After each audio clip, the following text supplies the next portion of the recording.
ከሞት እንታደጋቸው።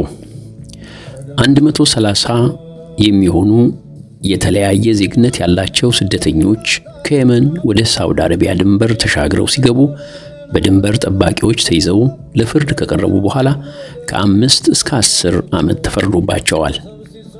በሳውዲ አረቢያ ጄዳ በሚገኘው በናጅራን ሲግን አልአሚን እስር ቤት ውስጥ ይገኛሉ።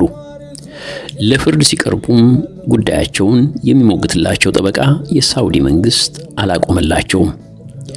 ከስደተኞቹም ውስጥ 43ቱ ኢትዮጵያውያን መሆናቸው ታውቋል።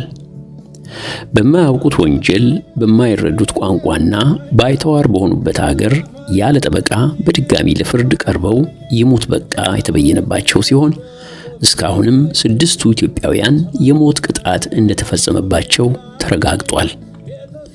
የቀሩት 37ቱ ኢትዮጵያውያን ደግሞ በሞት የሚቀጡበትን ጊዜ በመጠባበቅ ላይ ይገኛሉ። በጣም በቅርቡ ሊተገበርባቸው እንደሚችልም ተረጋግጧል። ጊዜ የላቸውም፣ እንታደጋቸው።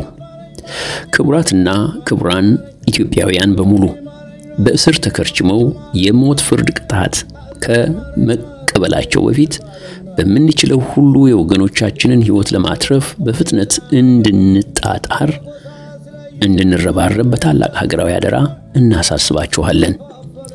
ተያይዞ በቀረበው ፔቲሽን ላይ በመፈረምና ለሌሎች በማሰራጨት ለሳውዲ መንግስት የተቃውሞ ድምጻችንን በማሰማት እንተባበራቸው። ድምጽ እንሆናቸው። ለወገን ደራሽ ወገን ነውና። የዋሽንግተን ዲሲና አካባቢው ትዕይንተ አማራ አስተባባሪ